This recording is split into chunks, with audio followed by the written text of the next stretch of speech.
I met with Barry Winkle. Let's take a look at what he's been dealing with. He said all the winds and water from last night brought floods and sand from the beaches. This is going to be the entrance to that retail space. This is where the housing is going to be, roughly 3 stories of mixed income units. Bell says the process to get a label for a bottle approved takes about 2 weeks. That's going to be delayed now to about a month. Across M43 into Glasby Lake. Now let's take a look above. You can see that the wetlands here have a lot of water. You hear that? That's the sound of flood relief in Barry County. Not a lot, a little. And that's the idea that the sky for them is the limit.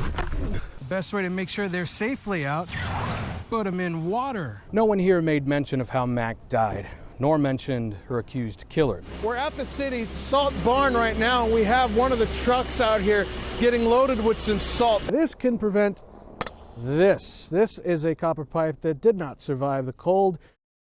Erica, we spoke to several people who live along this block, and they tell me they're sad they haven't even had a chance to say hi to the victim. They're so new to the neighborhood. Many here are still in shock. Just 2 doors down, we met Cheryl Little. Last night, she saw police lights and cars everywhere. We come out to see, and we're told to get back in the house right away. And we heard gunfire.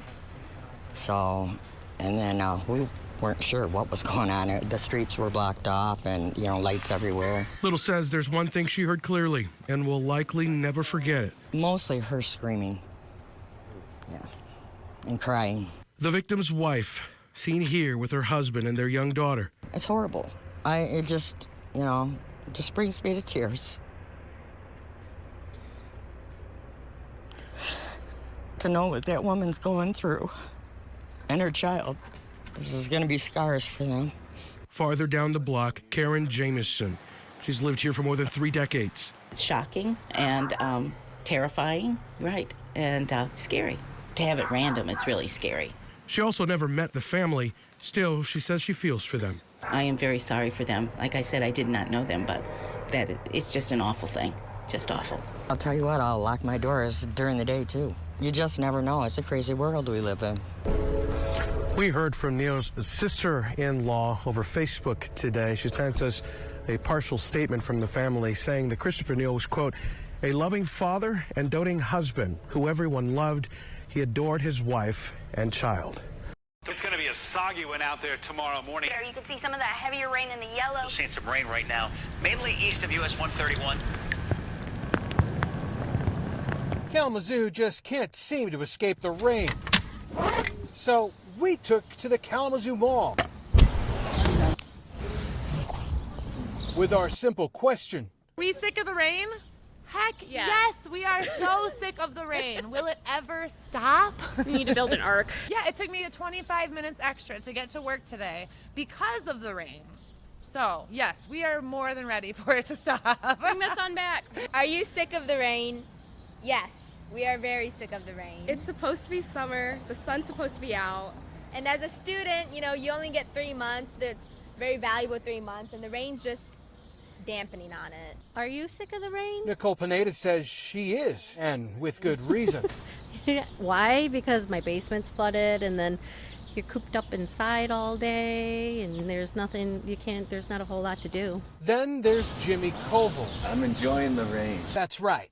We asked him to elaborate. It don't bother me, I'll take it either way. I'll take it over being super high. He was the only person on the rain side. Chip McGrath let the rain have it. So I'm a New Englander, originally by birth. I've been here 7 years, and this has been the crappiest stretch of weather in my life. And I have been through blizzards and hurricanes and tornadoes. What kind of dance do we need to do to please make the rain stop? Just a little sun would be nice. I mean, I'd like a lot of sun. A lot, that would be good too. Firefighters say in some cases, flames could swallow an entire home in under 10 minutes. So once those flames ignite, you're on the clock. Washington Fire Chief Mark Barnes says flames don't discriminate. As time ticks away, so do your chances of getting out alive. Well, we don't want any of our citizens to be killed. My goodness. 591, do you want me to redeploy? So his team practices. Instructors set this home on fire. Let the flames take over, and then let the firefighters go at it. They're practicing on an older home, built with more dense materials. The home was also empty. Chief Barnes says if you're going to have a fire, this is the best case scenario and an impossible one to expect. The contents of today are not made of natural products and wool and fabrics of before. It's petrochemical based, everything pretty much is. In the controlled fire, it took the flames more than half an hour to engulf the home. Barnes says that used to be the norm. He says today firefighters are lucky to get to a scene before the flames are all over. And it's partly because of what's inside. Your furniture, appliances are made with synthetic materials, fuel for fire sitting in every room of your house, ready to burn off toxic gases once the flames and heat hit. It's oil-based, and so a phrase we use is it's just solid gasoline. So as soon as it heats, it combusts, and it burns much hotter and much, much faster than it ever used to. Underwriters Laboratories, or UL, Firefighter Safety Research Institute, conducted this experiment where a room with older furniture and one with modern furnishings are lit up at the same time. The results illustrate clearly what Barnes is talking about. In the modern room, flashover hits at just under 4 minutes. The older room nearly makes that half-hour mark the chief says is becoming a thing of the past. The bottom line is that they burn much faster and much hotter than they ever used to, so time is so critical.